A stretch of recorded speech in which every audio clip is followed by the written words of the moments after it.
You're listening to Vice After Dark.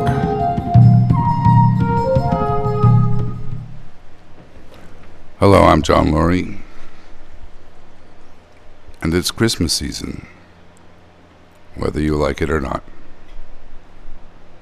All these cheerful people singing at you to buy things. And thank God for Vince Guaraldi, Nat King Cole. Otherwise, this stuff just gives me the creeps. Makes my skin want to crawl off my body and quiver in the corner.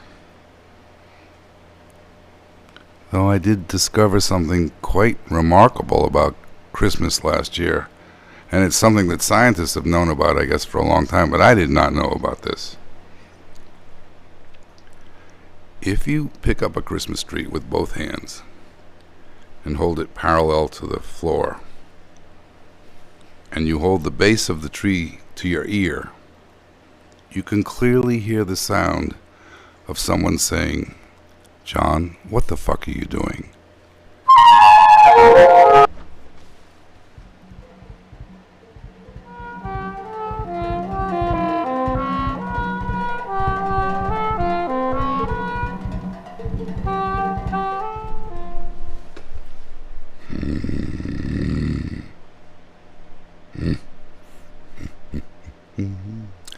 So, damn. The topic of tonight's show, is, have you ever been asked to do something that you agreed to do that proved to be too hard, or was embarrassing, or ended up being a disaster, or just ridiculous? And I'd like you to call in maybe in about 5 minutes or so and tell us your story, maybe a little longer than 5 minutes. The number here is 347-474-0415. And then in about 40 minutes, we're going to do the musical crunch experiment. And if you feel like doing this, we'll have like 8 lines open, so you'll be able to get through. I should point out, if you call, to tell us your story, and I need you to tell us some good and delightful stories about something you agreed to do that proved to be ridiculous. But when you call, then you'll just find yourself on the air if you get through. But we should have, in 40 minutes when we do the crunch thing, we should be able to take a lot of calls at once if this thing works.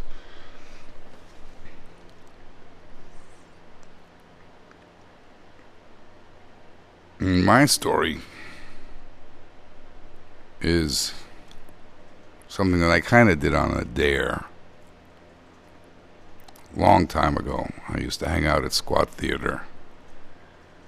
Squat Theater was on 23rd Street. There was a Hungarian theater company that, for political reasons, left Hungary and came to New York and rented this whole building on 23rd between 7th and 8th, which is now that big cinema there. But they had their plays on the first floor, and they lived upstairs. And it was something you could never pull off now. And this is where Esther Balint came from. Esther Balint was like 12 at the time, and these people were incredible. They were really special. And I used to hang out there all the time and practice the saxophone there. And I was upstairs, and Peter Hollis was on the phone, and he was one of the leaders of the troupe, and he sounded really annoyed. No. And he hung up. I said, well, what was that? He said, oh, they want me to go and speak about new technology in the theater in Barcelona for $500. And I keep telling them I'm not going to do it. And they keep saying, we don't have anybody else. And I keep telling them I'm not going to do it. And I just said, well, I'd love to go and speak about new technology in the theater in Barcelona. And Peter Hollis knew that I knew nothing about new technology in the theater, and he kind of was walking across the floor, and he stopped, and he sort of tilted his head and smiled at me and kept looking at me, and the smile meant, this rascal smile, it meant, this is a genius idea, and I dare you to do it. Well, once I've been dared to do it, I said, okay, I'll do it. And a few days later, I found myself on the way to Barcelona to speak about new technology in theater. And I just thought, it's going to be 9. What are you doing, man?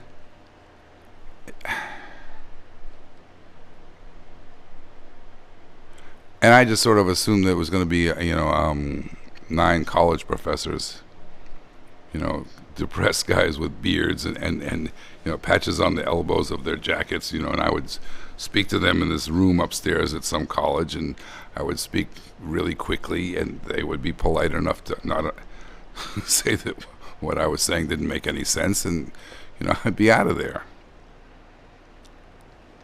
But I arrived in Barcelona, and I'm brought to this gigantic, beautiful theater, 1,800, 2,000 people, all sitting there from all over the world, and pretty much the most serious-looking crowd I've ever seen. And they're all wearing headphones. And I'm thinking, oh man, I'm in trouble now. And I've been told I have to speak for 45 minutes. So I bought one of those little alarm clocks, those old-style alarm clocks, the wind-up ones with the bell on the top. And I set it for 45 minutes, and I'm going to go do this. And I get up there and I say, in the smaller towns in the United States, especially in the western part of the country, and there have been breakthroughs in digital engineering and substitutes that seem to be true, that blend in fragmented and broken ways, but also are quite colorful. And from the outside of the percolating areas, they have to be inept in a way of pushing it sideways very hard in a way that is comfortable for the audience, but also can be economical. And you can have it a little higher, or sometimes a lot higher, or sometimes it doesn't even matter how high. I am sure this can seem confusing at the beginning, but it will become clearer as one learns how to find the depth of it in a clearing of electrical wiring or pathways. And I look down at my clock, and only like 15 seconds has gone by. And I had wanted to do this thing that was just like all, terminology that could possibly be about theater or about, breakthroughs in technology, but there was no way that I was going to do that. So then I just go like, you could have boxes stacked in 5, 4, 2, 2, 1, and boxes stacked in 5, 3, 2, 2, 1. And you could have string, long pieces of string, like 200 yards long, and about 20 of them. And if the string frayed, you can use this at your home. But if you have 20 pieces of string tied very, very taut, and so when you touch the string, it goes thwung, thwung, thwung, and all 20 strings, and you've got the boxes, and I hear a grumbling in the audience. I hear a grumbling from one section of the audience, and then around them, there's this kind of shh.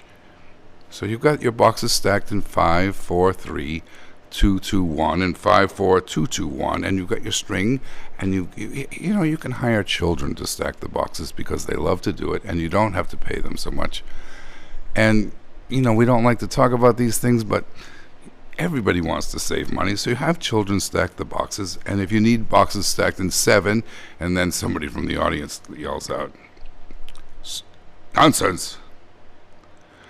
If you have boxes stacked in 7, you can get an adult to do it. You have boxes in 7, 6, 5, 4, 2, 2, 1, and 5, 4, and you have your string, and you can have the hamburger all over the highway. The hamburger is just out on the highway, and then somebody from the audience says, stop this nonsense, and somebody else stands up and says, no, please continue.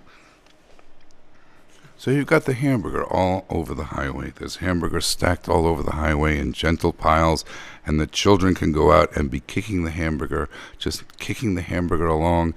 And you've got to take a moment. When you see something so delightful as the children kicking the hamburger, take a photograph of it. Take a photograph of the children kicking the hamburger, or even better, just make a mental note, something that we will bring back. And then somebody else stands up and says, this is ridiculous. This is an insult. You must stop this. And somebody else stands up and yells, thank you. Thank you so much. This conference has been so boring until now. Please continue. And so I did. So you've got your boxes stacked in 7, 6, 5, 4, 3, 2, and you've got your strings stretched out gently but tautly, and so it goes thwung, thwung, thwung, thwung, and you've got hamburger all over the highway with the children kicking it. And then you take the sunflower seeds and you take the red flowers, the ones that the hummingbird like, and you take the petals and you crush them in your hands and you push them down into the hamburger. You push it down until you feel the warmth of the pavement. And if children come by who are kicking the hamburger and get too close to you, you tell them, "Get away from me, child. I know your parents." Even if it's not true, they will believe you, and it's okay to say this at this point. And now there's been all this grumbling in the audience and people telling people to be quiet and all this, and then a fist fight breaks out. Like a flat-out real fist fight. These two guys are punching each other. And what's weird to me is like nobody's trying to break it up. They just move away. So you've got your boxes stacked in 7, 6, 5, 2, 2, 1. You've got your string going thwung, thwung, and the petals of the flowers that you've crushed gently down into the pavement. And then another fight breaks out. So now there's 2 fights going on. And I'm just going on with my story. It's like, and the hamburger, I mean, it's so delightful. You see the children kicking the hamburger, and all the people are on your side or they're against you. It doesn't really matter. And you see the genitals, all of the genitals floating up to the ceiling, and you know, the breasts and the penises, and oh my, and the beautiful asses bumping off the ceiling, and the children kicking the hamburger across the yard, and the peanut butter, and all the things that are so enjoyable to all of us. And there's 2 fights going on, and it's just, and then finally, thank God, my alarm bell rings, and I go, "Thank you very much." But what I remember about this so clearly is something that I didn't even see, was that the woman who had escorted me over to the theater was standing in the back, and she told me that she saw that where the translators were, and she said she saw 30 metal doors come flinging open, and all these translators, all the translators came flying out of their rooms like gasping for air, drenched in sweat, like they had just been through some horrible traumatic experience.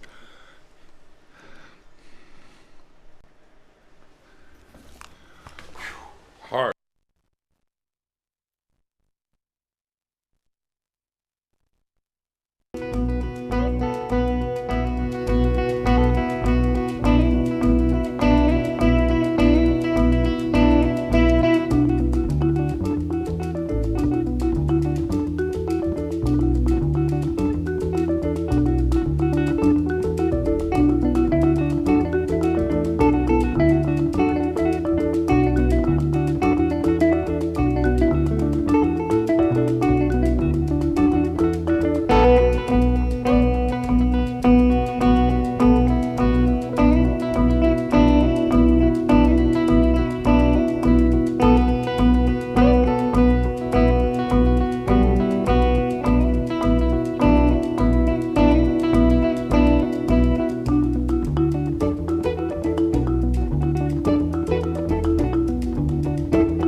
This is Vice After Dark. I'm John Lurie. In a few moments, you can call in at 347-474-0415, and you can tell us your very interesting story about something you have agreed to do that was too hard, or embarrassing, or ridiculous, or a disaster. That music you just heard was the end titles from Manny and Lowe, a movie by Lisa Kruger. And you know, if Hollywood had any sense, they would just give Lisa Kruger $30 million to do what she wanted to do. and she would make a great movie. Rather than making Horrible Bosses 3 when Horrible Bosses 1 was already a disaster, just give Lisa Kruger some money. Or another Godzilla movie? Godzilla has been in 37 movies and his acting has never improved. Yeah, you know, like TV shows like Breaking Bad. Do you know why Breaking Bad was so good? Breaking Bad was good because there was talented people who worked hard on something. They worked hard on it, and probably nobody interfered. And kudos to AMC for not interfering, for not some guy, some executive who found himself in this position through some weaseling, didn't pop his head and said, well, you have to reshoot that scene with all blue cars because I like blue cars. Yeah, just, I don't know where I'm going here. We're going to take your calls now. You guys can save me from going on a tangent. Yeah, we're going to take a call. Hello, you are on the air. I have crunchy food over here. No, crunchy food is later. Now is the time to tell me a story of something embarrassing that you've agreed to do. What's something embarrassing I've agreed to do is to call this show. Yeah, well, yeah, we're in the same position. Listen, okay, you call back in about half an hour. We're hanging up on you. Goodbye. Bye. Hello, you are on the air? Hello. Hi. I'm okay. Who is this? This is Peter. Hi, Peter. Do you have a story? No, I was just calling to make some crunchy cracker noises for you. Okay, call back in about a half an hour. Okay, sounds good. Have a good. Hello, you're on the air? Hello? Hi. Hey, this is, my name's Brock. Hey, man. How are you? Good, how you doing? Actually, I don't know why I asked you how are you. I hate that question. Sorry I asked you. Yeah, do you have a story for us? I appreciate the question. Do you have a story for us? Well, I was in a... I have a story that has pretty good ingredients for a good storyteller that I've never really been able to tell properly that seems to fit the theme that you are asking for, so we can see if I can give it a shot. Please do. Does that sound good? I don't know, but go try it. Yeah, you know, it involves me in blackface in front of like a couple thousand people. I assume you're a white person. Yeah. Okay. So this was I was probably 16, and I was in a 4-H group. And every year they'd always do this at the county fair in Southern Ohio. There's a lip sync event where we would each club's competing as competition, and each 4-H club would have a song that they would sing along to and dress up and lip sync along with dance moves and costumes and that kind of thing. And our advisor wanted to do a medley of 80s cartoon themes. So like he edited together this medley of 80s cartoon themes, and I ended up dressing in a fat suit and a black face afro. I was Fat Albert. But this was your idea? Around. This was your idea or the director's? This was not my idea. This was not my idea. How old are you now? I am 25, almost 26 now. So this was like 9 years ago? It was about 10 years ago, and I just recently remembered that I did this. It was just like, and realizing how just terrible the whole thing was, that, I don't know, just kind of like innocent at the time and very, very like white culture, very innocent times. Didn't really Where was this? realize what I was doing. What's that? Where was it? This was in Southern Ohio. And were there any black people in the audience? Probably, but I'm sure some people were kind of uncomfortable. But I definitely, I remember feeling a little bit uncomfortable about it. But I don't think the full extent of it didn't really hit me until later in life. And I was like, I was in blackface once. Well, that kind of thing. I did that Marvin Pontiac record, which I did basically in blackface, and it's funny. What's that? I did that Marvin Pontiac record where I pretended to be this insane African guy, and I did it basically in blackface. And I ran it by every African person I knew, because the guy was supposed to be African, and a lot of American blacks, and nobody had a problem with it. The only people who had a problem with it were the the white people. So, Yeah. anyways, I liked your story, Ryan. Thanks for calling. We're going to take another call. Thanks, man. Yeah, good. Is this the John Lurie show? Yes. What is your name? My name is James. Hi, James. Do you have a story for us? Yeah, I do. I bet it's going to be a slow story. Okay. Is that a bad thing or good? No, it gives me time to relax. Okay. All right. So do I just wait, or do I? No, you are on the air and telling your story, right? Okay. So you want to count in? 3. All right. So this is John Lurie, is it? Yes, I still am John Lurie.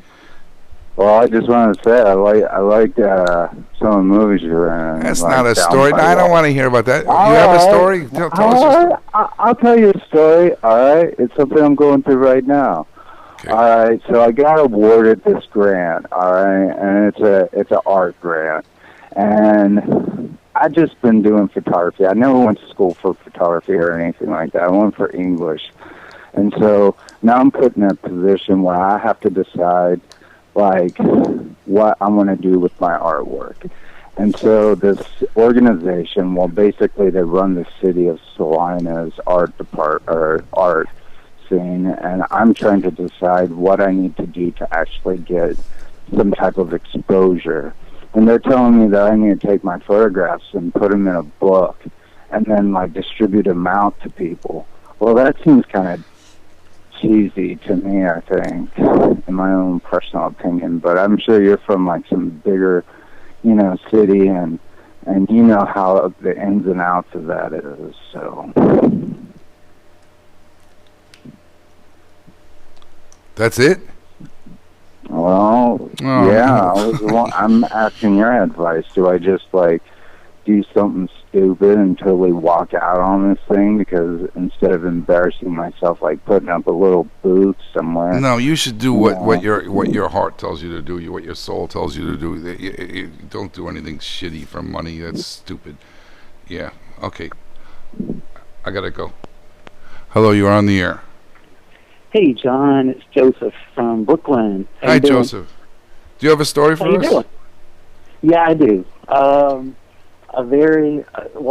This is from when I was 13 years old, and my science class went on a field trip, and I was one of the first boys in my class to go through puberty, and I was very embarrassed by it. How did you know that? Well, I noticed, okay, it's really kind of sounds weird, but, I started getting, a lot of hair on my legs. Yeah, but how did you know that nobody else was going? I mean, when I went through puberty, I didn't know when anybody else was going through puberty. Anyways, I've interrupted your story. Go ahead. I'm sorry. No, it's okay. Well, I mean, we back then we were allowed to, maybe they still do, but, we were allowed to wear shorts. And I was like, okay, so why did I grow 6 inches this year, and why is all this black hair on my leg? And I was starting to get kind of peach fuzz around my face, and I was very self-conscious about it. And so I was going to go on this field trip with my science class where we were going to be there for 5 days. And so I asked my mother, can I borrow one of your razors to shave my legs, and can I borrow some of your Estee Lauder foundation makeup to cover up this terrible crater acne on my face before I go on the field trip? Can I take it with me on the field trip? So this is going to end badly. So I went on the field trip, and I had shaved my legs beforehand very badly because nobody taught me how. And when I got down there, one of my best friends, Kathy McClung, we were on the beach and everything, and here I am. I'm kind of gawky and awkward, and my legs are much longer than my torso, and I'm 13 years old. And she's like, Joe, can you shave your legs? Joe, are you wearing makeup? because like the thing is, like I'm very white, and my mother is a bit darker than me, and her foundation was like 2 degrees tanner than my skin color, and so there was this odd line of demarcation because I'd never been taught blending, where I had covered up my acne, but there was like on my chin line there was like the part where the makeup ended and my neck began. And so if you can imagine like this 13-year-old kid in Ocean Pacific shorts, like, you know, with like stubbly legs and like Oh makeup. man! But why did you shave your legs? Because none of the other boys in class had hair on their legs. Oh, so I you mean, didn't want, yeah. But wasn't that a point of honor to be the first guy? Like, no, there was no point of comparison. Like, it was 1985, and, you know, like, I just didn't, I was a nerd, and I just, you know, I was in small town Alabama, and we were on this field trip, and I was just like, I don't want to be like showering with other guys. oh man, like, I'm sorry. I mean, there was 2 guys in our class who sprouted up before everybody else, and suddenly were a foot taller, and they beat everybody up. And then a year later, I kicked the shit out of both of them. It was really rewarding. All right. Well, I wasn't that guy. That's my story. I got to get off now. Thanks for calling in. Oh, okay. All Talk right. to you soon. Bye. Okay, we're gonna play. This is a piece of music. This is a piece of music.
This is Vice After Dark. I'm John Lurie.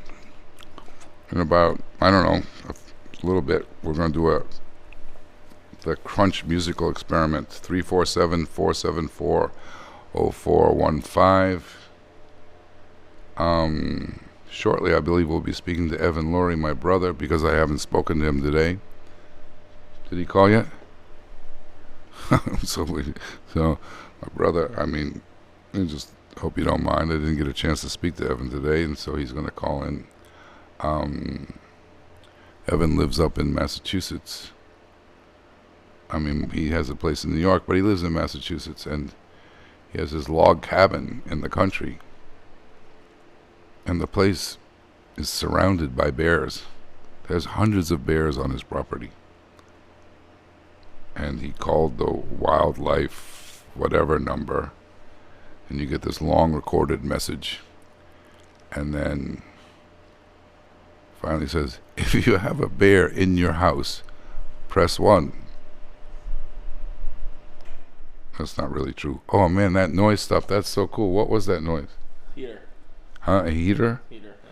So cool. We're in state-of-the-art technical thing. Here's my brother Evan. Evan, are you there? Yeah. When you come rushing from something? Sorry? I was telling them about your bears. Yes, I know. I've decided the bears are asleep, and I put the bird feeders out. I think I'm safe. I don't know. You think the bears are hibernating already? Well, I do remember asking you, when do bears sleep? And you said, never. They sleep all winter.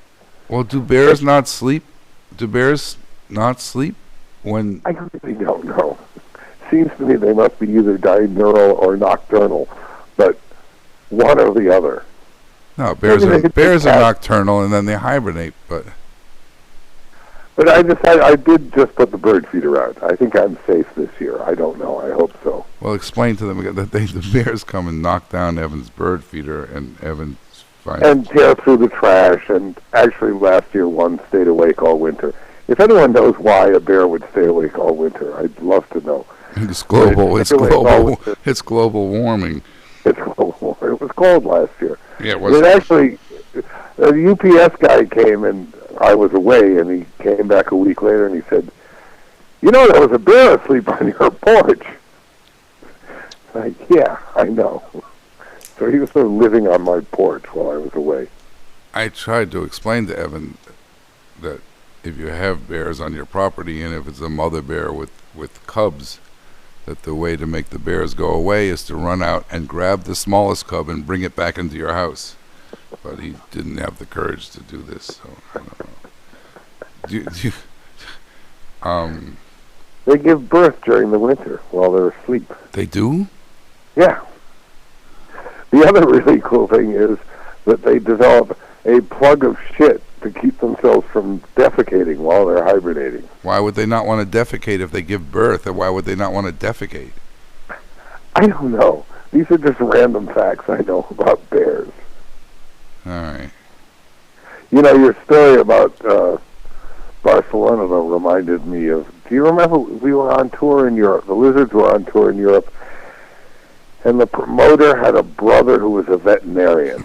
I know what you're going to say. Martin Messonnier. And he booked us to play for the veterinarian's dinner at the casino in Deauville. Mm-hmm. This really fancy, beautiful casino. It was the first beautiful place we ever played, and we were basically like a punk jazz band. Yeah, go ahead. And we were trying to play nice, you know. We were trying. No, I remember this so clearly.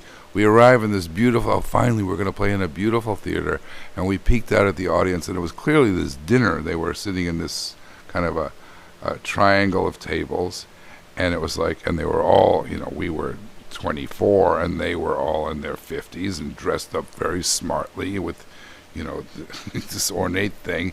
And we tried really hard to say, okay, let's cut that section out. It's too crazy. Let's cut this out. We just tried to give them the simplest stuff. Yeah, go ahead. I'm sorry. Yeah, go ahead. No, it's all right.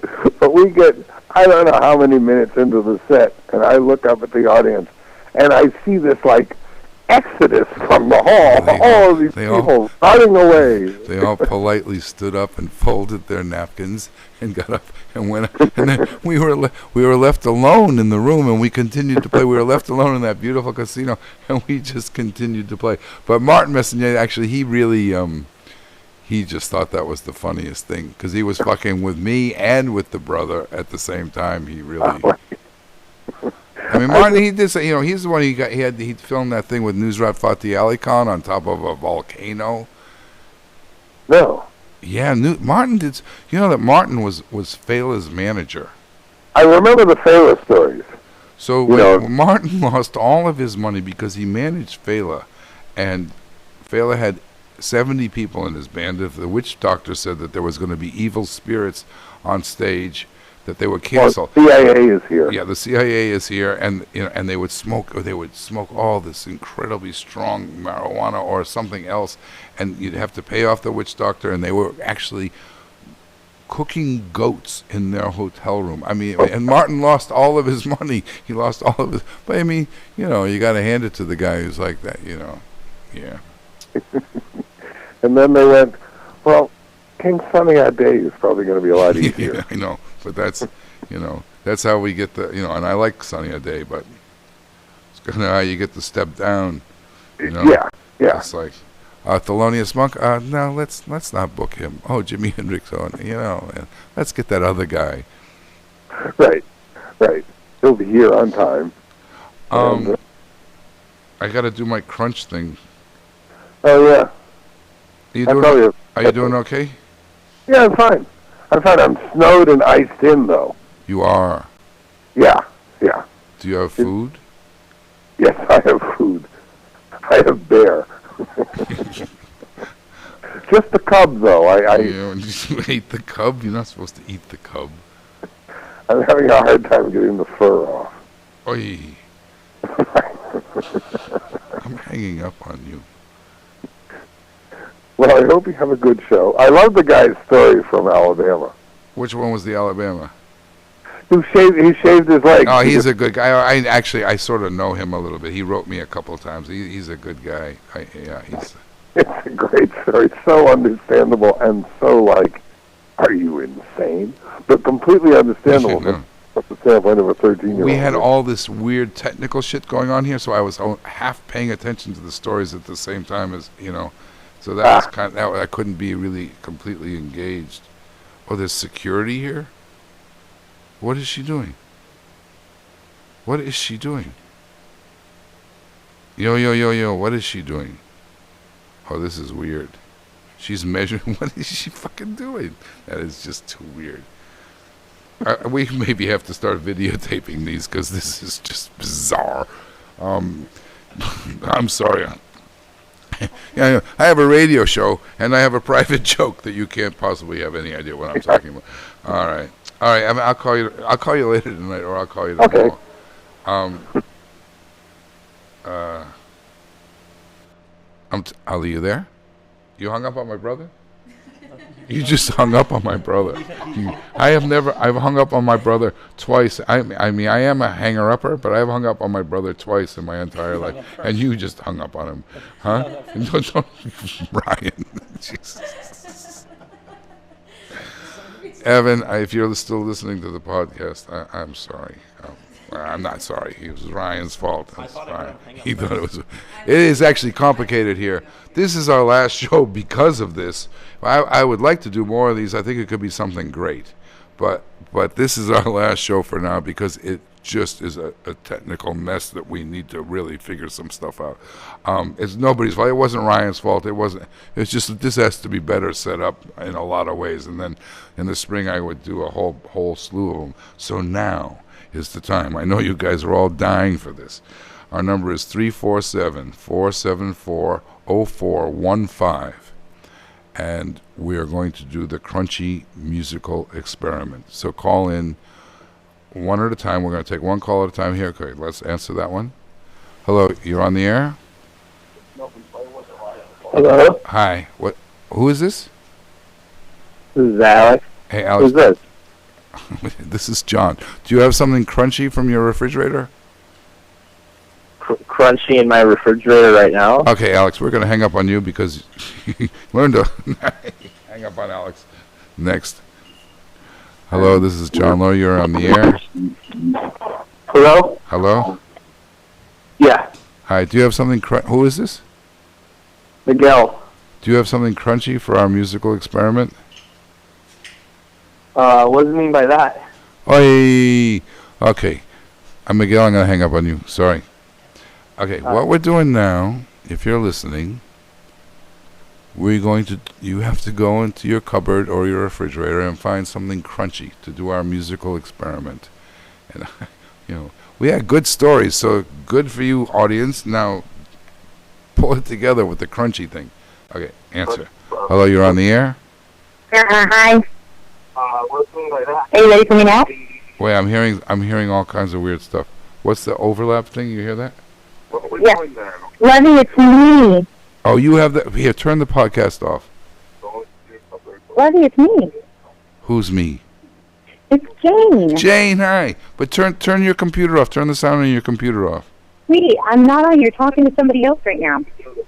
What are you talking about? I'm talking to Jane. Lovey, what the fuck am I listening to then? I don't know. There's something other kind of bleed through here. Do you know what it is? It's her? Do you have other sound going on in your house, Jane? Okay, no. Now I hear it. What is that? That's not in your house? Turn your computer up. Jane, we're hearing the show. Okay, sorry. Okay, Lurie, what do you want me to do? Just turn everything off in your house except for your phone. Okay, everything is off. I'm totally yours. Hi, baby. How you doing? I'm okay. Do you have something I'm crunchy? so happy I got through. I fucking called, and then it started to hang up on me. Anyways, I'm all ready for you. I got something good and crunchy. Are you ready? Good. Yeah, but hang on. We have to do 8 people at once, and you should probably get a bowl so that you could. A bowl? Yeah, because it's going to be like I'm going to count off, and it's going to be crunch, crunch, crunch, crunch. And are we on the air right now? yeah, we're on the air right now. Just get a bowl and something wait, hold crunchy. on. I want to tell you something else. No, Jane. Hang. This is. No, listen. I done something super embarrassing. I was asked to do something that was completely impossible. I got married. Jane, but let me do this. Well, you. Nesrin, do you have Jane's number? No, Hi, maybe. Nez. Hi, everybody. Jane, okay. Hold on to your crunchy thing. Get a bowl to spit into. Hold on a second. I got it. Hold I'm on. all yours. All right, so, hello, you're on the air? Hey, this is John. Yeah, who's this? Paolo Marut. Paolo? Oh, I know who you are. You're Lester's friend? No? Lefty? Yeah.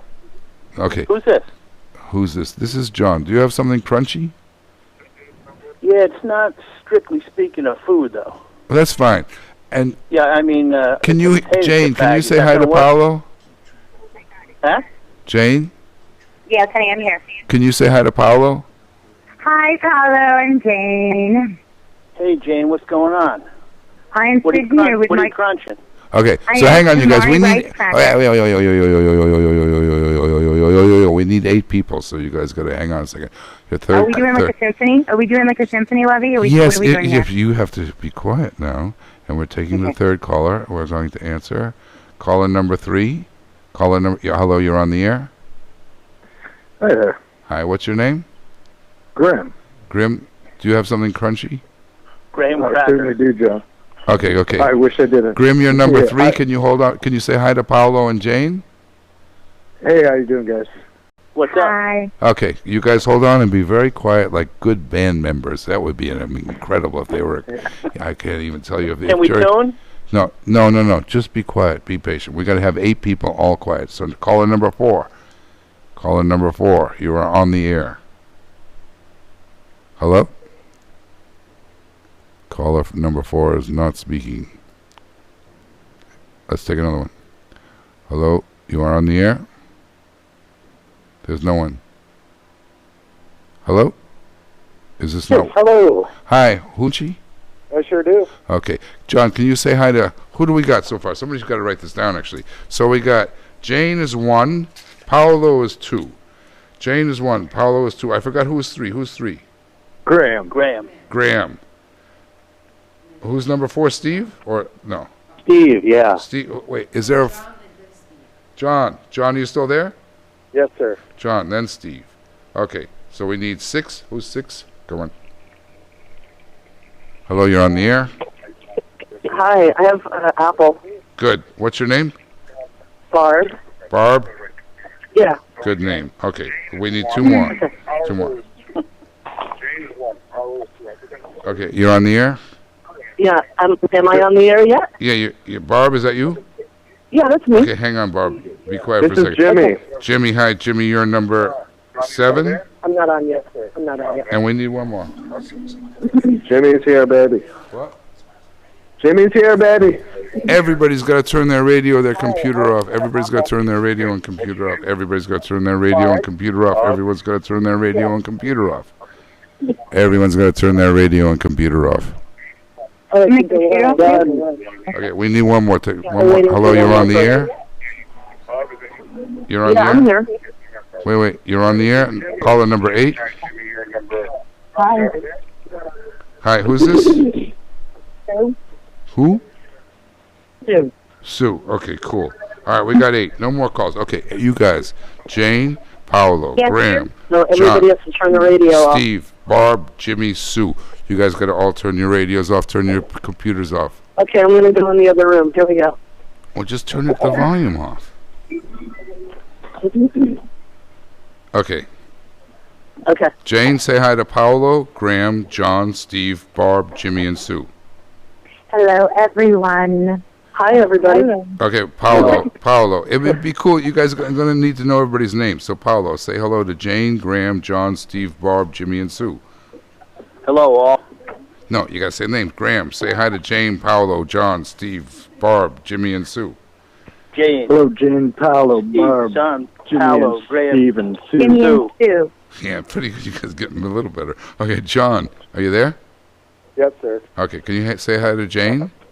Hi, Jane. Say hi to Hi, Paolo. Jimmy. Say hi to Graham. Yeah. Graham is 3. Steve is 4. Steve, I forgot Steve. Barb is 6. Barb, you still there? Hi. Hi. Jimmy? Jimmy. Jimmy, you there? I got John, Jane, Paolo, Steve, Sue, Barbara. No. Wait, Jimmy, are you still there? Yeah, I'm here. Okay, and Sue is less. Okay, Jane is 1. Paolo is 2. Graham is 3. John is 4. Steve is 5. Barb is 6. Okay, now I'm 5. Jimmy is 7. 6. Jimmy is 7. Sue is 8. You guys got it? Yeah, I got it. Wait, You all got your hold on, number. babe. Hold on, what? Okay, hold on. So I'm number 1, Jane. Paolo, John, Graham, Steve, No. Jimmy, and Sue. Jane 1. Paolo 2. Graham 3. John 4. Steve 5. Barb 6. Jimmy 7. Sue 8. Okay. Okay, I'm going to say your number, you guys say your name, right? 1, Jane.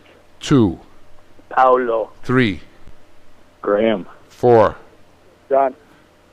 5, Steve. 6, Barb. 7, Jimmy. 8.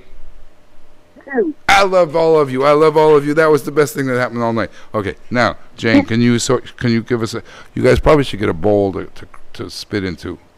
I got a bowl. Okay. I don't spit. I swallow. Okay, look, but also you want to spit. You want to spit. I'm proud of you, Jane. but that's a completely other topic, and I don't think we want to include all these people. Make it easy. No, I got derailed. Okay, Jane, what's your crunchy thing? It's a tamari rice cracker. It's a black sesame tamari rice. That's what I got. That's what I got. Here we go. That's right. Because genius minds think alike. All right, so now I can talk, but can you give us a sample, Jane? You want me to buy it, babe? No, I know what it sounds like, because that's what Paulo, what do you got? Potato chip bag. A whole bag of them? Empty. You're going to eat the bag? Better resonance with it empty. Can I hear what it's going to sound like? I got a bag. No, Paulo, we're still on Paulo. Okay.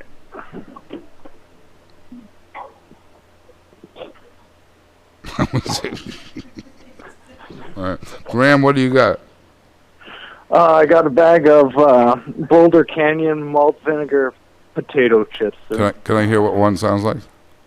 Oh, yeah. Oh, hold on. Let me get it in here. You guys got to get ready. This is the worst. Okay, got it going, John. All right, Got it going. Pretty good. That was it? Pretty good. That was it. Mine's crunchier. Okay, John, what do you got? I have a package of dry ramen noodles. Oh, you wrote to me somewhere on Twitter or something. So can we hear what that's going to sound like, or would that be a drag to have that in your mouth before? Absolutely. Let's go for it, right? Let's hear it. Yeah, there you go. That's it. But you want to kind of get it so when you crunch, just like, because this is a rhythmic thing, so you want to get your crunch to be like right on the downbeat. So it's like 1, 2, 3, 4. You want your crunch to happen right there. Steve, what do you got? I have half a stock of celery. That's perfect. I got hungry. What? Wait. Okay. So you go easy. That's all you got is 1/2 a stalk? John? You want to hear it? No. Wait. Who am I talking to? Steve. You got only 1/2 a stalk? That's all you got? Well, took a while. I got hungry. Well, okay. So then let's be conservative with your stalk of celery. We'll just hold on to it till when we really need it. All right. Sure, minimalist. Okay. Fine. It's not minimalist. You're just unprepared, so that's what we're trying to cover your ass. Barb, where are you? Barb, what do you got? I'm right here. I have a Honeycrisp apple. Good. An apple's perfect. Jimmy, what do you got? I got some ice. Oh, yo, man, your teeth are... How old are you? Pretty old. And you're going to bite into ice? Yeah, I'm just gonna, just crunch it up. Well, don't... My fridge is pretty empty, you know. Oh, you got a lot of heart, man. I'm proud of you. He doesn't sound that old. Your now doesn't start something away until you're in your 40s. Jane, shut up for a second. Okay. You want me to eat some? No, hang on. I'm ready. Sue, what do you got? He's a Cuban. Water chestnut, saved from my Chinese food. Just for this That's occasion. perfect. Okay. All right, so what we're going to do first, should we just do I'm going to just count slowly to 4, and then it will be Jane, downbeat, Paolo, upbeat, Graham, downbeat, John, upbeat, Steve, downbeat, Barb, upbeat, Jimmy, Sue. So 1, 2, 3, 4.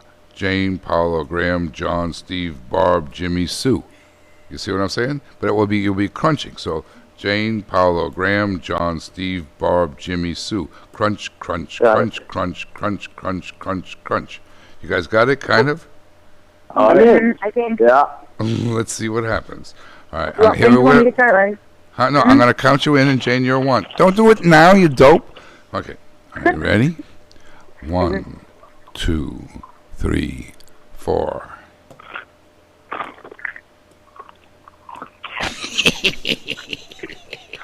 No, stop. The bar has gone by. The bar is done. Stop crunching. Okay, no, this is all. The whole thing is who is still... Okay, here's the other thing. You do your crunch, and then you don't do any more than what your beat is, and then you spit into a bowl or on the floor or into the sink or swallow it very quickly. But it's going to be a rhythmic thing. It's like, all right, you kind of got it? Okay, so here's what we got. I'm going to sing Humba, di-di-di-di, Humba. And on the 4, whose dog is that? Yeah, that might be a deal breaker, huh? No.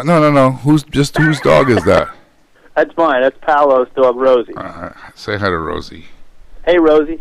Oh. I can make her bark on command if that helps. Can you? Oh, yeah. All I gotta do is say... Okay, so here's what we got. I'm going to sing Humba, di-di-di-di, Humba. Okay, sorry. No, that wasn't on command. Humba, di-di-di-di, Humba. And then Jane, Paolo, Graham, John crunch on the downbeat, and then Steve, Barb, Jimmy, and Sue crunch on the upbeat. So I'm going to go Humba, not yet, you motherfuckers. Humba, di-di-di-di, Humba, crunch, crunch. You got it? The group of 1 is Jane, Paolo, Graham, and John, and the group of 2 is Steve, Barb, Jimmy, and Sue. Humba, di-di-di-di, Humba. Wait, Robbie, I'm really dumb when it comes to this. When am I supposed to crunch exactly? On the downbeat of the 4, I'll go Humba. Okay. I'll sing your name where it goes. Humba, di-di-di-di, Humba, Jane. Humba, di-di-di-di, Humba, Jane, Barb, Humba. You guys got it? So let's do a rehearsal. As long as you say our names. Huh? Yeah, so you want us just to do it on the 4. You want us just to do it on the 4, right, John? Yeah, on the downbeat of the 4 for Paolo, Graham, and John, and the upbeat and Steve. Okay, so we're doing I will say Barb. I will say Barb where Steve, Barb, Jimmy, and Sue come in. Humba, okay, great. Diddy, Humba, Steve, Humba, Barb. You got it? So here we go. 1, 2, 3, 4. Humba, diddy, Humba. Nobody. What? Nobody. Hey. Somebody was crunching. Okay. I heard someone. I'm gonna one person. The idea is 4 people crunch on the downbeat, 4 people crunch on the upbeat. Humba, diddy, Humba, crunch, crunch. Humba, diddy, Humba, crunch, crunch.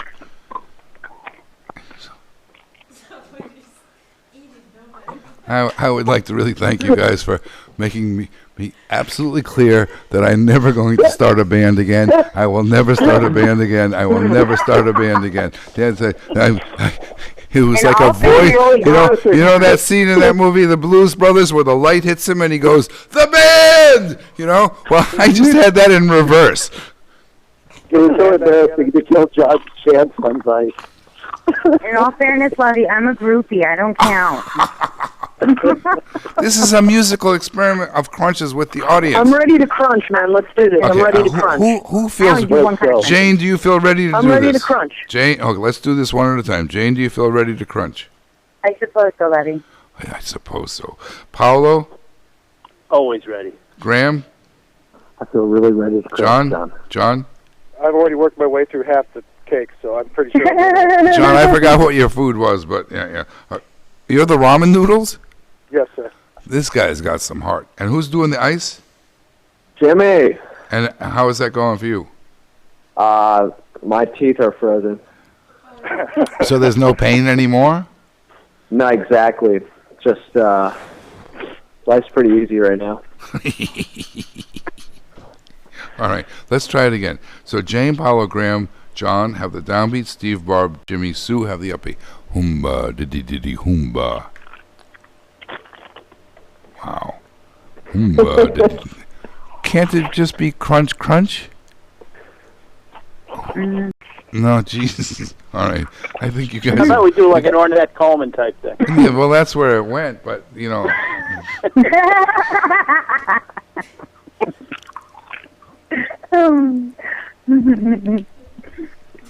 I mean, Ornette was pretty serious about, Ornette, it might have seemed like complete mayhem, but Ornette... Okay, let's all hear you guys crunch. Just crunch, just crunch. Yeah, that's nice. Keep it going. You fine? Yeah. More? More? I'm worn out with this. I'm gonna play. Let's say goodbye. Whose dog is it? Jimmy's dog? No, Paolo's dog, right? This is like an eat to the beat thing, right? Yeah, it was supposed to be, but you guys wore me out. I mean. Oh, I got it. Upbeat, sure. No, okay. I'm gonna say thanks, you guys. Do you want us to do it like on a dotted quarter note or something? Jeez. I'm going to play a piece of music and go to the bathroom. Thanks for calling in. Goodbye, honey. Bye, John.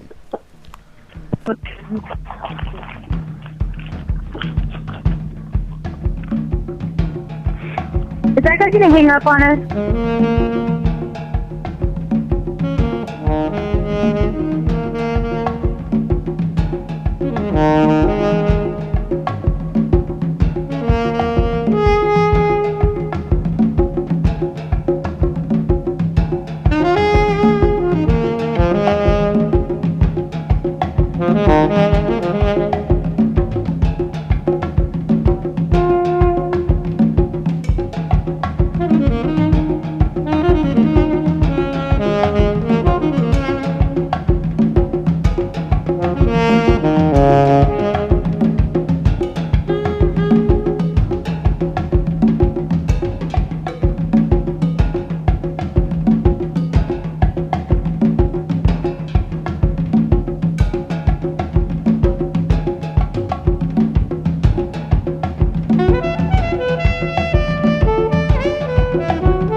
Hello. You might still be listening to Vice After Dark. I'm John Lurie. This is episode 3 and our last episode for now. And I would like to do more of these, but it would have to be really different. If you have a great story about agreeing to do something that was too hard or ended up being ridiculous or a disaster, please call in right now. Actually, God, there's a ton of callers. Let's pick a good name. Oh, no? I have a technical problem. There are no callers. So, okay. Yeah, okay. We know. Okay, sorry. Hello? You're on the air. I'm on the air? Yeah, I'm sorry. Yeah, you're on the air. Who is this? Oh, I'm on the air. Hi, John. Who is this? This is Darius in New York City. Hi, Darius in New York City. I'm sorry. I know it's a bit like, whoa. I've been calling and suddenly I'm on the air. I understand. No, I know it's a shock. I'm on the air. No, it's great. I'm on the air. Do you have a good story for us? If you want. What were you going to say? First of all, keep doing the show. Why stop now? Well, it's kind of hard to do, and it's been mayhem, and so it's taking up kind of my whole week, actually. That's hard, huh? It's harder than you think, and you want it to be good, and then so I did Flea for the first show, and I did Steve Buscemi for the second one, and I had a list of like 10 people who I just assumed would do it. You should but then get three were Abel Ferrara on your show. Oh, Abel Ferrara, my God! Get Vinnie Vella on your show. Let me tell you my Abel Ferrara story. Okay, tell me. We were playing at the Village Gate. We were playing for 2 weeks, and it was sold out, and all these, it was a big deal. And we did this thing, and towards the end of the show, I would give Michael Blake this long saxophone solo so I could change my reed and have a drink and take a break, and and he would have this 15-minute solo. And Michael could really play, and he kind of build it up, and it was all structured to the building. And I was back in the dressing room, and Michael's playing, and he's going higher and higher, and Abel comes into the dressing room. Yeah. With these two girls with these breasts that were just saying, "Hello, we are breasts," and these mouths that were just like out of control. It's just like he's with these two girls, and he comes into the dressing room. He says, "Yeah, it was great. It was really great. Okay, now let's get out of here." But the show is still going on. The guys are still playing, and I hear Michael and Abel's got me by the arm, and one of these girls has me, and they're dragging me out of there with my saxophone. And I hear Michael going, and Michael's going, and I can hear he doesn't have any breath left in him, and it's like I got to go back out there because I'm playing the cue to get everybody back in. And this is good stuff. And Abel's got me by the arm until finally I had to knock him to the ground to go back running back out on stage. I have another Abel Ferrara story, but I won't even go there now. Yeah. Anyways, what's your story? What's my story? Yeah. Where to begin? I just meant to tell you that I think you have a good attitude saying, "Caller, you tell me what the show should be about." Right? I think that's really cool. That's really correct. But what I want to hear after my shit day and long day listening to a podcast, I want to hear a real New York kind of a show. You strike me as a New York kind of guy. Well, I was driven from New York, and everybody thought it was funny. So yeah, I don't know if that's true. That may be alienating to the listeners and everywhere else, but that's what I care about. That's what I want to hear. Well, just men griping about the realities of modern life, New York City style. Oh, I could gripe about the reality. I mean, That today. Today was podcast. Today at the same time trending on Twitter was today is Human Rights Day, and at the same time was trending the torture documents. I mean, I could gripe about that for about an hour and a half, but I'm very good at complaining. I don't think I'm going to bother. All right, but do you have? We love it. Stop now. Yeah. No, it's a good show. All right. Do you have a story? All right.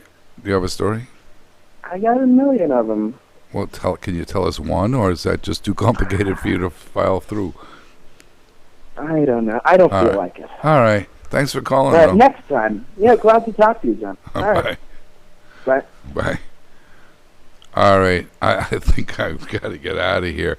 Let's play Bob the Bob Home from the Voice of Chunk album. I'm going to say good night. And, yeah, Bob the Bob Home.